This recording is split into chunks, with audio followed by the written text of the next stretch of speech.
NXT took place tonight. You had the show start off with the Undisputed Era coming out for an in-ring promo. It included Kyle O'Reilly, Bobby Fish, Roderick Strong. Adam Cole still out of action, selling his injuries from TakeOver. He had Bobby Fish and Roderick Strong with Kyle O'Reilly in the corner defeat Danny Burch and Oni Lorcan. Solid matchup here. I enjoyed it. I thought this was a good opener to start the show. You hit Undisputed Era, get the win here. No surprise, they get the win, and we'll see what's next. But it was Strong who pinned Oni Lorcan for the win. They announced that Finn Balor is indeed injured, and he had surgery, and we don't know what the title is going to happen to the title. And William Regal saying they're going to have to give it a few weeks. So can you imagine that, like, this title went from Keith Lee was champion, he loses it to Karrion Kross, he gets hurt, he has to surrender. Balor wins the belt now, he has to surrender. It could be like two champions around that have had to surrender, and that sucked. That means like it's a second title, a major title Finn Balor's had to surrender. Horrible luck for Finn in the WWE, to be honest. That just sucks. I hope he's able to get it back, but they're going to give it a few weeks, so it's basically a wait-and-see approach. The way I think about it, I feel like they're probably going to end up stripping him. Ember Moon vignette. And then they had Jake Atlas defeat Ashante Theodonis. I thought this was no good. The stuff with Isaiah Swerve Scott coming on the crowd. Didn't care about this. Yeah, Johnny Gargano take on Austin Theory. Austin Theory's back in NXT. This was a solid matchup here. Gargano got the win, as I expected. Gargano was someone who I'm not sure what they're going to do with NXT now. He just seems like enhancement talent, as is Ciampa, to be honest.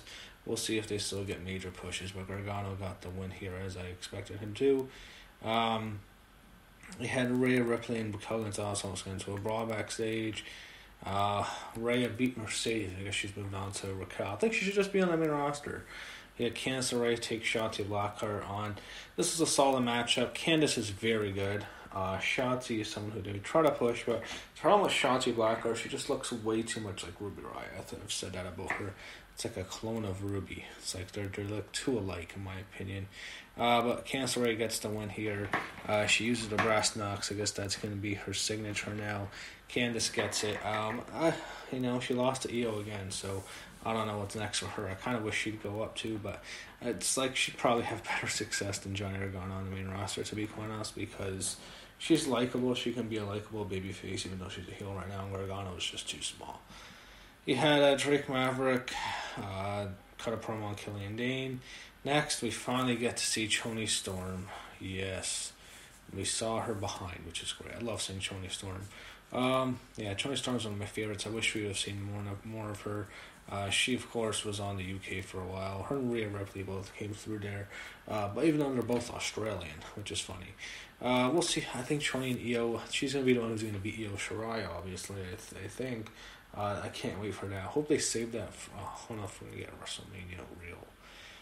May as well just do it sooner, because we're probably not going to get a WrestleMania takeover. But if there is somehow a possibility where you get crowds, that has to be the takeover WrestleMania match.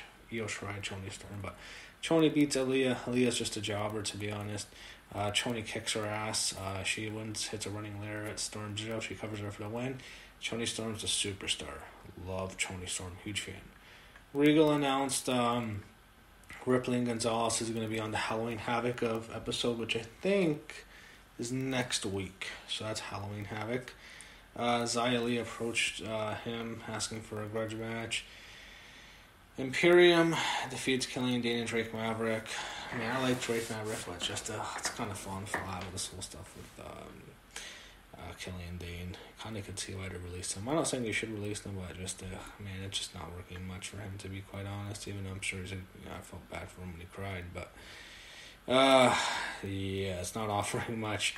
So main event, you have Damian Priest against Dexter Lumis. I thought AEW just kicked their ass in terms of the main event. I'm way more interested in watching Moxley and Archer than Priest and Lumis. But Damian Priest gets the win, as everyone knew he would.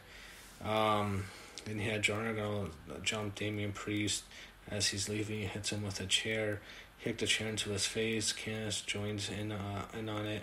Regal entered the scene to address them. He says LeRae is going to face Io next week in a title match at Halloween Havoc.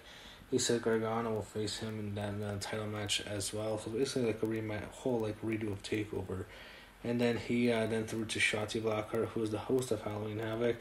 And she announced both of the titles will be on the Spin the Wheel, Make a Deal. So I don't know what that means, but I assume that means like the Raw Roulette, something like that. I'm kind of looking forward to that. So I like Shotzi Blackheart's going to be Elvira. Remember Elvira? People know her from the 80s.